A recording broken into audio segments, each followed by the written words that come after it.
সামান্য কয়েকটা শব্দ কলমের মাধ্যমে লিখেই কি অনুভূতির যন্ত্রণা প্রকাশ পায়?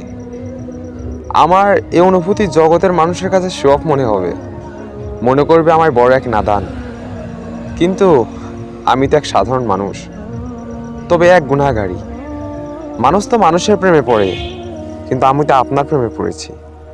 যখন উপলব্ধি করলাম আমি আপনাকে ভালোবাসি, তখন দেখলাম আমাদের মাঝে 1450 বছর পার হয়ে গেছে। আপনার স্মরণে প্রতিদিন আমার জায়নামাজ ভিজে যায়, এমনকি অনুভূতি লেখার সময় আমার চোখে পানি। এই অনুভূতি এ দুনিয়ার মানুষের কাছে কোনো দাম নেই, আপনার কাছেও কোনো দাম নেই। দাম থাকলে তো দিদারটা পেয়ে যেতাম। আমার বাবা মায়ের মৃত্যুতে আমি বোধহয় এতটা কাঁদবো না যতটা আপনাকে দেখার বাসনে কান্না করি। যখন মনে হয় আমি আপনার দিদার পাবো না, তখন মনের ভেতরে হাহাকার বয়ে যায়। আমি চিন্তা করি আবু জাহেল হেদায়েত পায়নি, কিন্তু তার চোখ দিয়ে আপনাকে দেখার সৌভাগ্য হয়েছে। আমি আবু জাহেলের চেয়েও গুনাহগারী, বেশি পাপী। কিন্তু আমি তো আপনার উম্মত, আমি মুসলমান, আমি কালেমা পড়েছি। তবে কি আপনি আমায় দিদার দেবেন না ইয়া রাসূলুল্লাহ?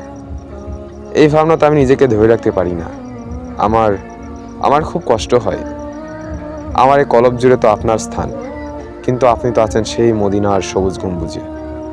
আপনি আমাকে চিনতেন না, তো আমার জন্য কান্না করেছেন।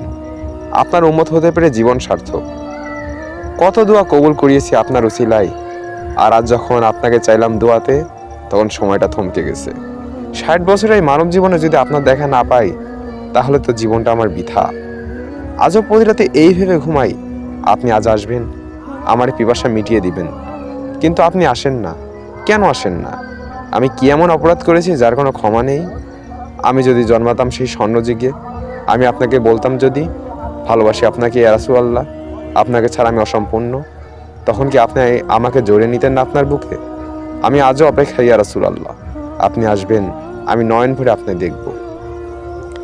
আমির পাগলা একটা ছন্দ আছে, সামনে দাঁড়াও একবার দেখি নয়ন ভরিয়া, ভালোবাসি তবে কেন তাও না শান্ত করিয়া।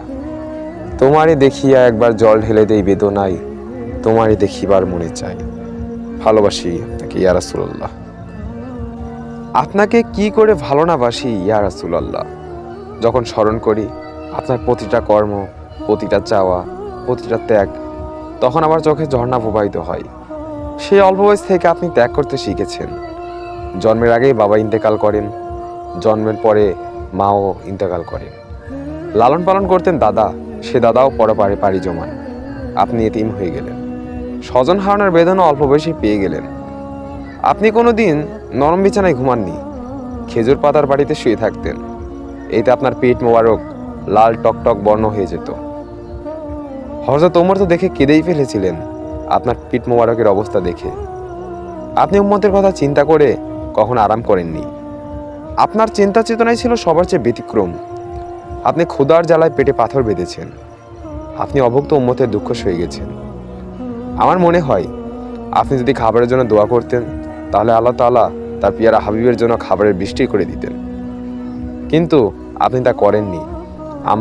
আপনার উম্মত না খেয়ে থাকবে আর আপনি পেট ভরে খাবেন, আপনি কখনো কল্পনাও করতেন না। এমন কোনো ব্যথা নেই আপনি সহ্য করেননি। আপনাকে কি করে ভালো না বাসি ইয়া রাসূলুল্লাহ। আপনি জানতেন কালবালার ময়দানে কি হতে চলেছে। আপনার চোখের মণি মওলা হুসাইন শহীদ হবেন এক ইতিহাস তৈরি করে, তার শির মোবারক কেটে ফেলা হবে। আহ, কি সেই করুণ কাহিনী।